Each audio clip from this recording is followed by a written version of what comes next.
Checking in. I don't really have much to report this week. I've been off for the holiday, which has been fantastic. My dad bought me a welding table. It's my Christmas gift this year. I'm looking forward to making a couple of small projects and improving my TIG skills. Project one is I want to make a new steel frame, probably out of mild steel, the L channel stuff, to better contain the tool chest and the side door of my van. Right now it's ratcheted against the partition and it's starting to bend the partition into the cab, which means that the center door isn't, it's more effort now to get it to lock and latch. So I'm going to build a steel frame at the bottom that's like a wheel stop and it pushes up against the chassis of the van. Another industrial gift for my son. He's taken an interest in grooming his eyebrows, so I got a foundry for him. Then I bought a few more pieces of gear for the business, year-end tax deductions. Start with the little stuff. I got a couple more covers for my cameras. These are just canvas, like sunbrella canvas type material. These are for in the marine industry. They're outboard motor covers. So I repurposed the one I had that was this size to cover up my porta potty, realizing it looks a little nicer now. I don't have a porta potty in plain sight when I'm on set, and that one was getting pretty beat up from getting hit by stands and cases. So I bought two more of these for cameras, and then I have a small one on my audio mixer bag. Next up, I picked up two windscreens for my Lectrosonics Sanken Cause 11D lavalier mics. These are like a furry type of material. Specifically want these for the TV news live shots out when I'm out here in Texas. It can get windy, and it's too windy for the little metal windscreen, so I've been using a shotgun mic on a boom pole, but sometimes that's too much kit to set up for a quick live shot, and it's better to just pin a lav on the correspondent. So I got two of these to try out. My first parabolic reflector for the Aputure 300D. Pretty crazy. I went 6 months with the lights, but didn't have a bag to put on them. Now, I've used these on a bunch of shoots for the last couple of years. They've just been other people's modifiers and lights. So purchased my first one. Now, I bought this from B&H. It's been sitting in the front entry of my house here for a couple of weeks. When it came in, I opened the shipping box, threw the shipping box away, but didn't actually open the Phototix package until today. I set this thing up. It's got the inner baffle, outer baffle, everything. It looks fantastic. Discovered there's no grid. Then I thought, well, wait a minute. I mean, I checked and asked, checked with a couple people to confirm it actually comes with a grid. And you can see here it does. There's a picture of the grid, and it says on here, inner diffuser, grid only. 1x diffuser and grid, 2x diffuser and grid. Well, oh, that's the diffuser. Right, grid. I don't know. There's no grid. So I messaged B&H, and they're like, well, send us pictures of all of the packaging, including the original shipping boxes, and then we'll send you a replacement or issue a refund. I don't have the original shipping box. So I went through all of this, including the black zipper bag. There's no grid. So I don't know. Does this come with a grid or doesn't it? Pretty sure it does. So I emailed the manufacturer parts department, and it was like $38 for a replacement grid, tax and shipping. It was right around $50 US. This thing was $200. So then I'm like, all right, do I just buy a second one of these for $200, seeing how 25% of the purchase price is the value of the grid? And then I'll have one with a grid and one without, or do I just suck it up, buy the replacement grid? So anyway, I ordered the replacement grid. It'll come in next week, and I could actually use it just for this video. You can see how much spill I've got on the white wall. Next up, test fit of the canvas cover, the old FX9.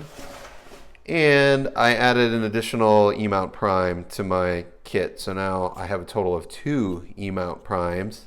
This is the Sigma Art Series DGDN, which is the newer model that's got the aperture ring, very similar to the Sony G Master series. Now, I was convinced after working with Adam in San Francisco that I needed to switch from Sigma to G Master, and that's what I was going to do. But boy, those things are kind of pricey. You know, it's like almost half the price, 40% less expensive to go Sigmas. And I already own a Sigma 50 mil E-mount, so I'd already started down that road. And then this last shoot of the year where I was running sound and then a B-cam up on a shoot in McAllen, camera package was a mix of Sigma art lenses and G Masters, so I got to play with both in a kind of a running B-roll environment using autofocus face tracking, and I was having very consistent performance with the G Masters and the Sigmas. And then I watched a few more YouTube videos comparing the two, and overall I feel pretty confident for my application, which is video only. I have no aspirations to shoot stills with any of these lenses, which is I think where the Sonys really excel in the auto AF performance department over Sigma. So at any rate, this thing was on sale. I wasn't planning to buy it either, but when I bought the parabolic reflector, I saw this was on sale at B&H. I think I got it for just under $1,000 US. Shipped 85 mil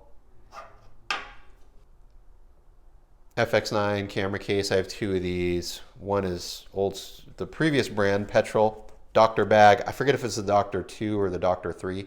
It's a little tight for the FX9, but that's what I wanted. I basically wanted a case, soft bag that could contain the camera with the viewfinder attached. I just flip it over the lens.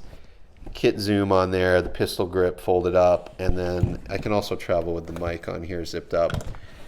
It's just a little complicated because the fur gets stuck in the zipper teeth sometimes, so that's the only reason the mic's off. But I can't believe I've been running this case for 3 years. I got this in December of 2019. The camera came in January. I had pre-ordered it in I think like September or October of 19. Came in at the first of the new year in January 2020, and then it basically sat for, I mean, I used it a little bit, but it basically sat for all of 2020. Didn't get a whole lot of use. But anyway, I can't believe it's been a full 3 years, this camera and this bag. And I was traveling with my one E-mount Prime. A little backstory there. The reason I have a 50 mil Sigma Prime is when I purchased this camera, I had also purchased that 28 to 135 zoom, but the zoom was back ordered longer than the camera. So for the first couple of months of the lockdown, the only lens I had for this camera was that 50 mil that I purchased locally, and it rode right there right up until this new purchase. Now that I have two E-mount lenses, I need a proper case. So this was also on sale, B&H. I would not have selected this color, but it was half off. $200 case, I got it for $100, free shipping. And then B&H with that Pay-Boo credit card, there's no tax. So the advertised price is the shipped price in this case. So I got this, I think it was $99. So it's pretty nice. I'm kind of impressed. It's got laser cut foam inserts. There's, I think, 3 layers. So my 50 mil, I think this was like the first generation Sigma in E-mount art lens. And the issue, or not the issue, but I believe what they did here is they took the mirror version, like the Canon EF version of the lens, and they just added this extension tube to it. So it's kind of long. You can see here, here's my brand new 80, which I think is purpose built for E-mounts. You can see how much shorter it is. So I had to take out an additional layer of foam for the 50 versus the 85, but it makes them both flush out nicely. This is a Nanook, I think is how you pronounce it. Is that a city in Greenland? I think. I don't know. But I've had a few of these cases in the past. I'm not the biggest fan of them. The smaller sizes, the ones that are a little narrower, the way the cases are shaped, they have a tendency to like tip over when they're in this orientation. But this one seems wide enough that it's nice and stable when it's upright. So yeah, pretty happy. So now I've got a case of E-mount lenses in addition to my PL zooms and primes, and I have a Pelican case full of E-mounts, or correction, EF Canon zooms and primes. And I think over the course of 2023, I will add a 35 mil and probably a 24 mil I don't know if I'll go past 85. Maybe a close focus, like a macro 50 mil, 50 or 85. I don't even know what's out there. I'll get some kind of close focus for random product inserts at some point, but more immediately, I could use a 35 quite often. Actually, also a 24 looks nice. I particularly like the 24 full frame at the like desk vlogging type of shots where the camera's mounted right over the computer screen. 24 mil looks pretty nice. Here are my final business expenses for 2022.